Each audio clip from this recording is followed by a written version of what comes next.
¿Puedes subir ahí? Sí. Esta parece ser la entrada, ¿no? Sí. Ven, ¿te ayudo?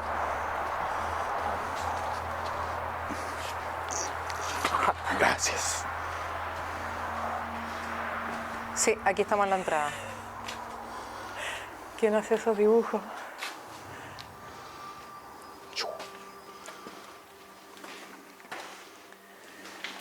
Bueno, como les decía, la historia no termina aquí. De hecho, recién empieza.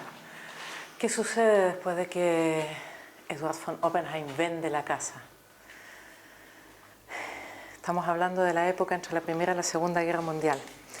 Bueno, la segunda historia que de verdad les va a poner los pelos de punta sucede durante la Segunda Guerra Mundial. Resulta que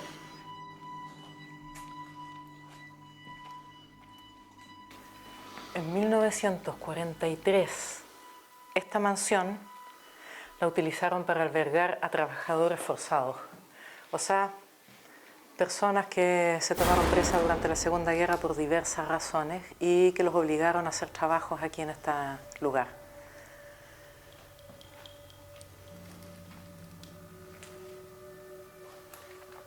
¿Qué pasó ese año?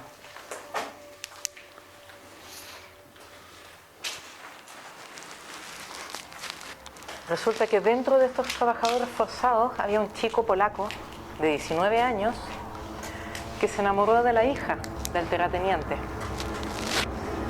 ¿Se imaginan ustedes cómo reaccionó el padre de esta niña, que además era menor de edad, cuando se enteró de este romance? Bueno, justamente lo que se imaginan. Lo acusó la Gestapo y ese muchacho fue asesinado a golpes en algún sector de esta mansión.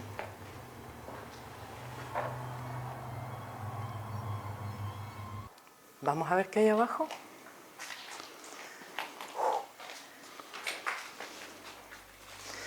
Cuidado donde pisas, que acá hay mucho escombro por la escalera. No te preocupes.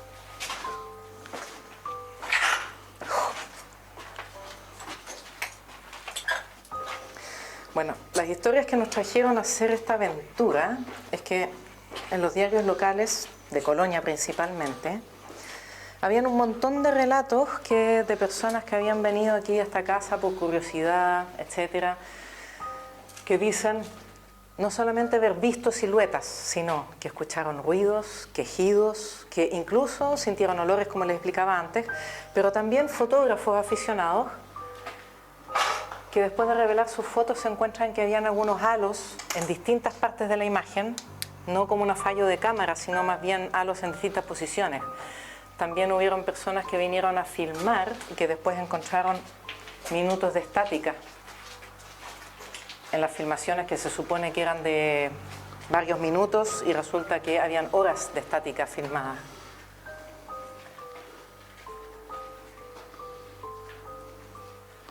Se siente frío casi. Sí, está muy helado aquí adentro. Sí. Sumamente helado. Mira, todas esas puertas tapiadas tiene que haber sido en el periodo de la Segunda Guerra.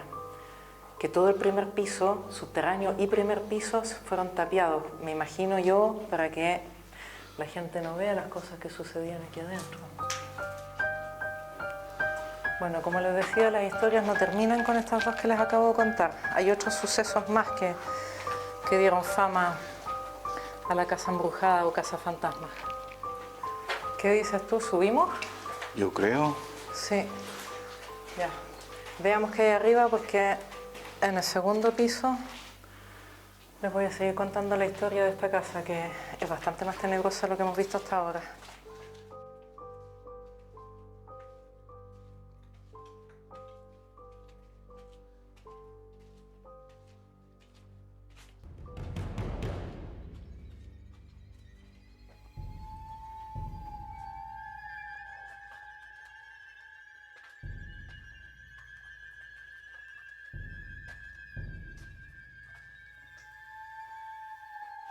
Ya, cuidado con la escalera, que aquí no hay baranda, no hay nada.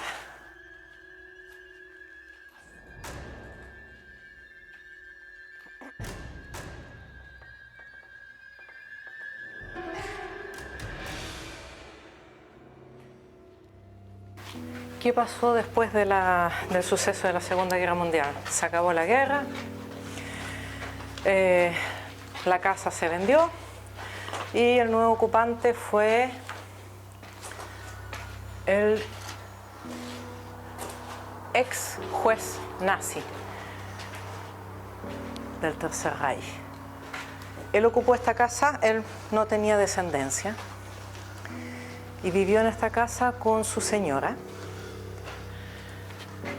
Y el año 65 hace un trato con la ciudad de Colonia. ¿Cuál es el trato? Les vende la casa, una considerable suma, y con la cláusula de que él pudiera seguir viviendo acá en esta casa hasta el día de su muerte, él y su señora. Lo extraño. Cuidado con el hoyo. Sí, de hecho, cuidado donde pisan, porque de hecho este es piso de madera, pero debajo están las bóvedas de cemento, así que debiera ser bastante firme. Sí.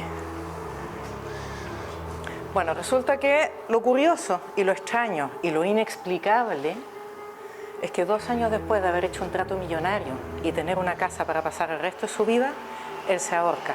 ¿Dónde? Aquí. En el segundo piso de su propia mansión.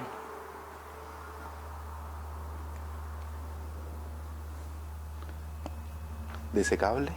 Su viuda, eso debe haber sido de alguna lámpara.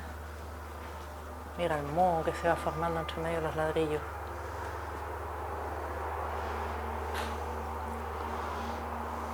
Su viuda, del que se ahorcó aquí, se suicidó, desconsolada por el hecho, amargada, sin tener descendencia, sin tener hijos, sigue viviendo en esta misma casa, porque era lo que tenía.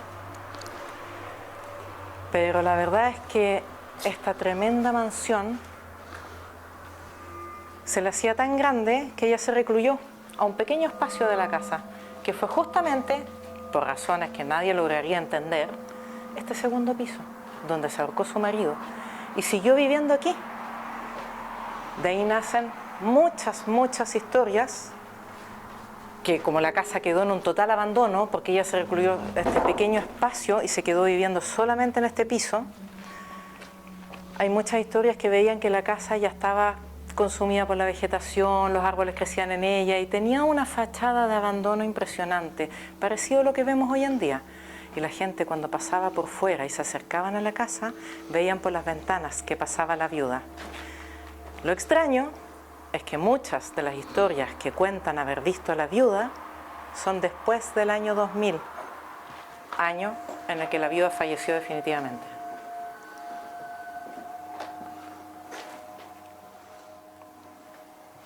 Esto puede haber sido dormitorio, tal vez, pensando baño en suite. Y en este espacio vivía ella. El resto se fue decayendo. Ok, Te sigo. vamos.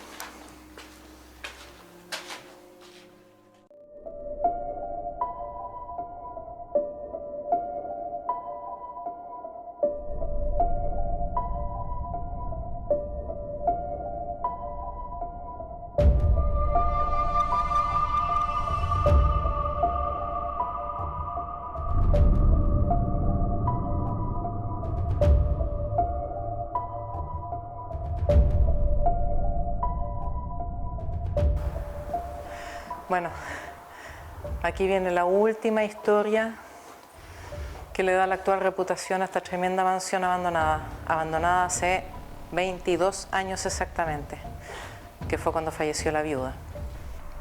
Una pareja de jóvenes viene aquí y cuando van subiendo al segundo piso, al lugar preciso donde se suicidó el ex juez del partido nazi, se encuentran con un cadáver colgado en la misma habitación. Lo denunciaron obviamente, nunca se supo quién era el cuerpo, un NN, pero ese fue el último hecho fantasmagórico que sucedió en esta casa.